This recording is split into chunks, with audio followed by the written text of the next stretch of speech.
Hey guys, welcome back. Today's gear episode, we are going to focus right here on these two products, the IGNIK fire cans. Right here, I've got the original model that came out a couple of years ago. And now we have something new. We have the Elite with a ton of upgrades and a bump in heating power. And I'm going to walk you through what the use case is for these, why I will not travel without one anymore, what the differences are between the two models. And then we're actually going to do some testing. Casey's going to join me, and we're going to determine, is this worth the bump in price to get the advanced features and more heat over the original?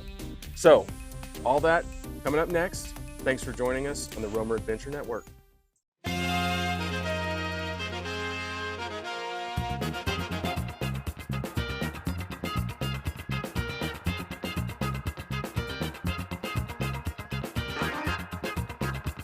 Before I dive into details on the fire cans, I just want to remind you guys to like the video, go ahead and subscribe to the channel, and turn on your notifications so you get all future episodes.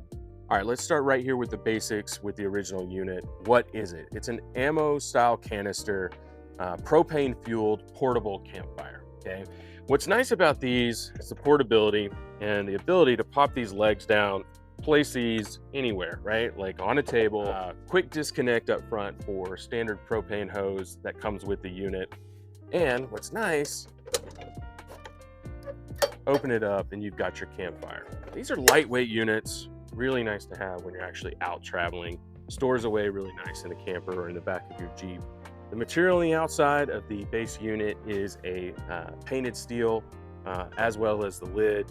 So, we're looking at about 13 pounds on this unit. Right away, one of the things that we have noticed, or I noticed when I used it the first time, is the quick disconnect up here on the front really is in the wrong place. And people like to sit on either side lengthwise because it's not a very big unit, right? So you want to get the most heat that you can. And with this sitting here and a hose running out to your propane tank, that can be a little bit of a problem and just seem like a little bit of an oversight. Of note, one of the things you get with either one of these units, you get the exact same quick disconnect hose with a 5 PSI regulator on it. So good to know.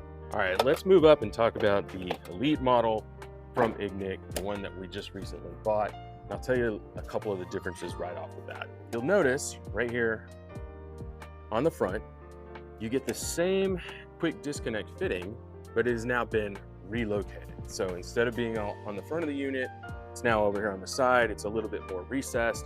This makes a lot more sense. And again, going back to how we actually use these and where we want to sit around a campfire, again, this is the right place.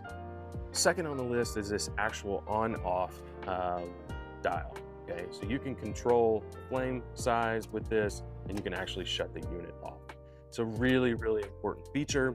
And in fact, one thing that IGNIK did is they went out and got certification for this unit, CSA certification up in Canada, which will allow this to be used in Canadian national parks and state parks. And that's a really big difference between the two units. I mean, this is a much safer unit than having your own campfire, but this takes it up a notch and really gives you that peace of mind that you can control it, that you've got the regulator. And it even comes with a little propane tank stand. And all of those things added up were allowed them to get that CSA designation. From a materials and build quality standpoint, we're actually stepping it up a notch as well. So this goes from a painted steel to a stainless steel.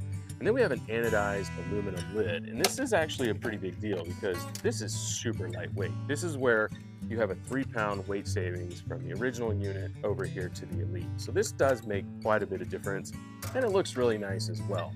Inside the unit, the internal, some things have changed. We've gone from an H-style burner on the original that's kind of set down in the unit. I think we have some video of that, compared to the new one, which is a U-style and is raised up in the burner, or in the housing itself. And I think that's going to come into play when we do our testing later. Before we jump into testing, let's talk about price for a second. The original unit runs about $180. The upgraded Elite fire can runs about $250. Maybe you can catch them on sale. We certainly did, which was a little bit of an incentive to jump up to this model. One little nitpick, doesn't come with the included rocks. That's a little bit annoying. It's another 30 bucks to order those. and you know, we feel like it is worth it. We just wish it came with a unit. They're appropriately sized so they don't fall down and get stuck in any of the crevices down here inside the can. All right, and with that, we will wait for Casey to join us and we will jump in and do some testing.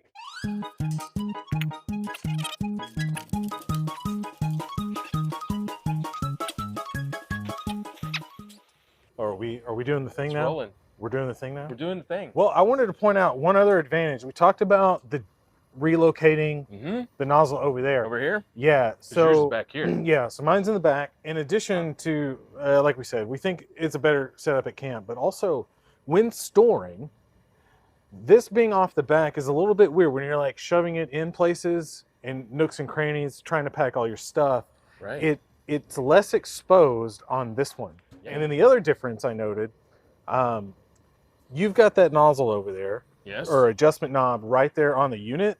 That made starting them up easier on this one. It did. Because there, I got to go over to the tank, turn it on. So in the time it takes me to get my lighter now, come back to the unit, I've thrown a lot more gas into Yeah. the chamber, right? Might lose some eyebrows that way. Yeah. Well, it helps also if I'd remembered that there's a nice little hole over here for inserting a match or Yeah.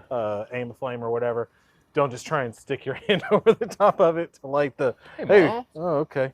We're nice and toasty. The flame size is about equal. It is. It But is. Oh. Okay, it's raging now. You can hear it. Yeah, I've got. I think. Yeah, I'm cranked all the way up. I've got mine all the way up too, but see, that's where that adjustability really comes into play. But that right there, that's its lowest setting, which seems to be on par, Yeah. at least visually right now, Yeah. with your normal setting. And then that extra ability to pump out gas right there, that's all the way up again. So now I'm really starting to feel that. Now I'm going to go through that propane a lot quicker. Sure. There's no way around that. Yeah.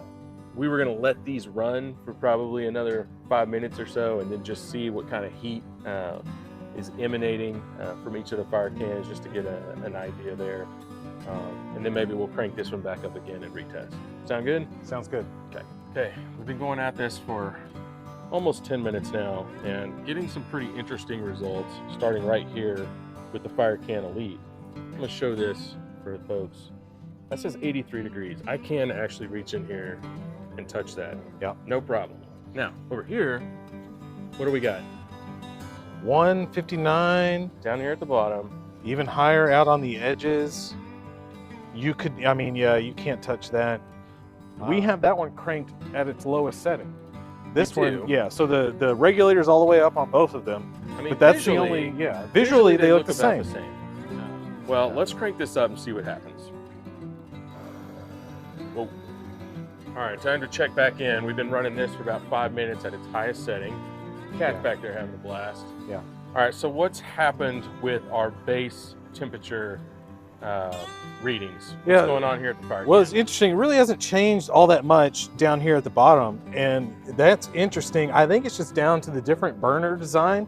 We pointed out earlier that, so this is way hotter.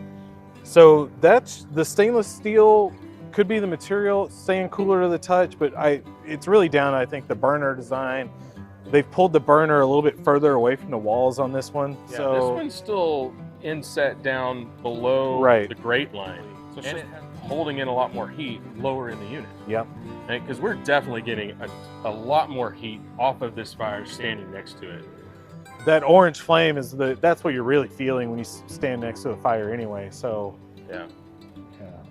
Interesting.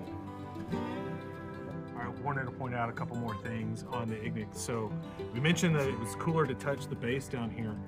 The legs have stayed a lot cooler as well. These are still basically ambient temperature, whereas these, I can still touch them, it's fine, but they're a little bit warm. And then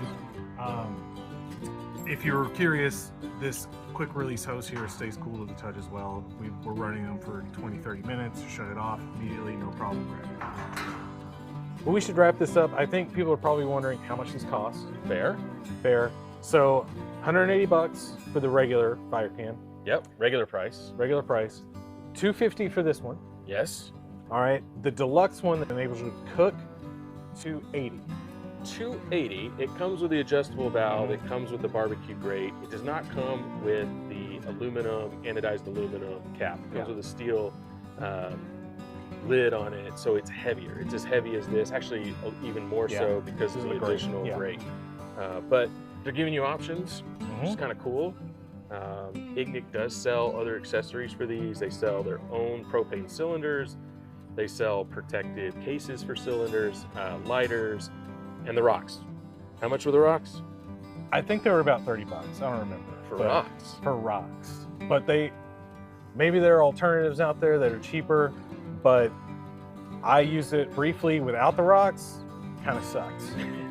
It does. They're definitely a necessary thing to have. You can buy your own lava rocks.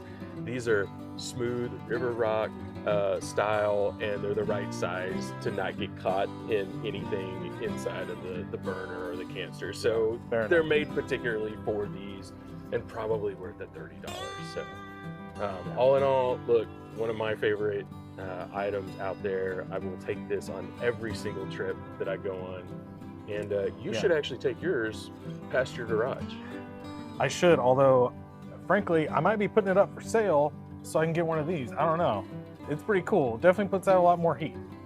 Yeah, I think it's worth the upgrade. And honestly, that's what we wanted to find out. So thanks for watching, guys, and we'll end the video the only way Casey knows how. Next time.